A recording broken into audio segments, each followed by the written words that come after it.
that this church is Jesus Christ Church? Definitely. So what about the other church out here? God are good. The rising legend, me tell you no. Me I come with part 2 again. That discussion, I want serious discussion. We're talking about the church, about Jesus Christ. Whose church is the right church? And them say, this church is the right church. The church of Jesus Christ is the right church. You understand me? So right now, listen to the general. Found in the Church of Jesus Christ, which Which today on is, the earth which is this church. is the Church of So Jesus right Christ. now I'm in the right church. That's right. So Sign is you are prophet, that gifted, that have power. prophet called by God Yeah. who lives and leads the church today. Who That's leads- that's why I'm not a prophet. Who will lead this branch Who leads the church and a all over the whole, world. and a whole, and that prophet living today. Mhm. What is the name of that prophet? His name is President Russell M. Nelson. Repeat. President Russell M. Nelson. All right, stop. I'm gonna break here. This is Toughest Production Entertainment, right? And today you're gonna hear who is the true prophet that appointed by the Most High, appointed by Jesus Christ, appointed by the Lord, right? Tell the world who is the prophet. Definitely. So Alright. that prophet, his name is Russell M. Nelson.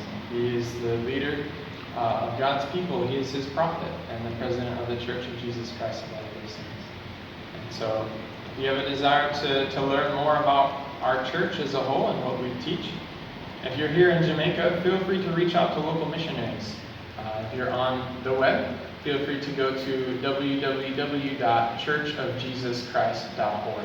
From there, you'll be able to learn more about the church, learn more about our beliefs, and how you can come closer to Jesus Christ. And all you guys, I want to ask you now, all you guys come to this conclusion to give this guy this position as a prophet. What great work has he have done?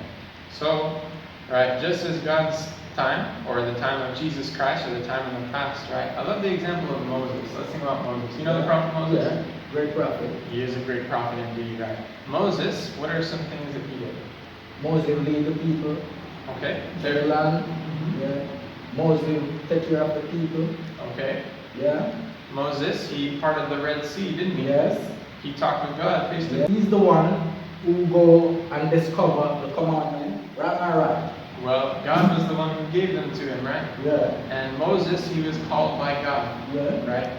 President Russell M. Nelson, he was not chosen or voted by the church. Right? Prophet is not a role that's voted on, but it's a call directly from God. That's what I asked you. I want to know the great work that he have done. Continue. Yeah. Why they call him a prophet? Moses, right? He parted the Red Sea. Do you think Moses could do that by himself? No. That's right. He was given power and authority from God. Yeah. Right? The same power and authority is also found in God's living prophet today. Right? Moses, he received revelation directly from God for the children of Israel. We talked about the commandments, right? Yeah. How Moses, he went up and he talked with the Lord. The Lord gave him the 10 Commandments, and then he brought those back down and gave them to the people, right? Yeah. In the same sense, President Nelson has done that as well. He speaks on behalf of God.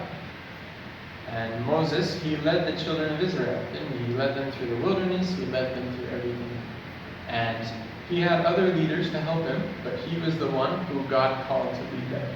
And in the same sense, President Nelson is the chosen one who God has called to lead his people at this time. So right now Nelson is the true and living prophet today.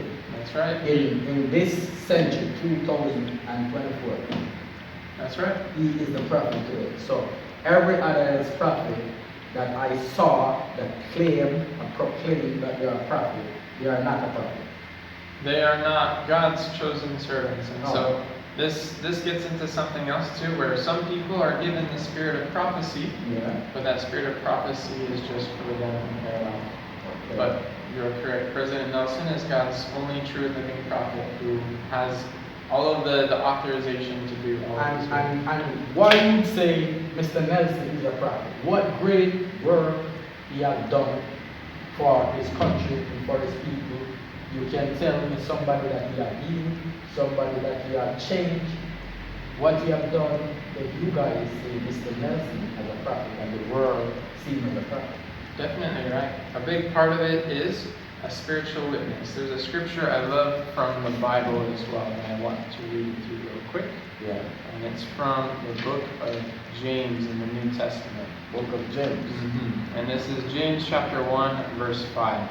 It says, "If any of you lack wisdom, let him ask of God, that giveth to all men liberally, and upbraideth not, Yeah. and it shall be given him." All right. Moving on, it says, "But let him ask in faith, nothing wavering. For he that wavereth is like a wave of the sea, driven with the wind and tossed." And so this scripture teaches us that if we lack wisdom, or if we have a question, Ask we need to God. ask God. And how do we do that? To meditate. I don't know how you do. Okay. I meditate. Awesome. And we can pray, right? We can pray and ask God. Yeah. Many people do many different things, right? And so by praying and asking God, it promises us that He will give us the answer if we are willing to act upon it. Yeah. And we are able to receive that spiritual witness.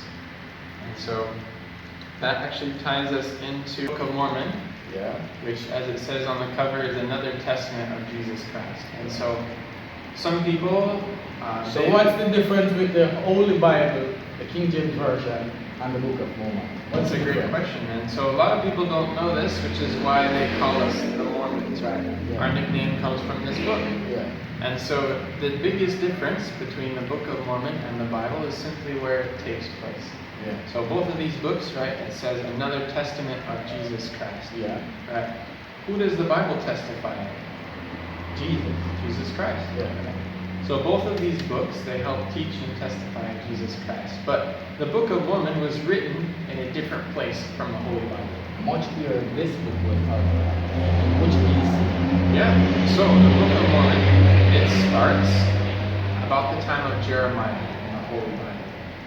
And it's about a family and their dealings with God. And it actually starts in Jerusalem, where Jeremiah was prophesying. Actually, there's a great way to teach about this. Is Yeah. at the front of this book, there's some pictures. So first is a depiction, right, of Jesus Christ. Obviously, we don't know what Jesus Christ is like. This is just one artist's interpretation.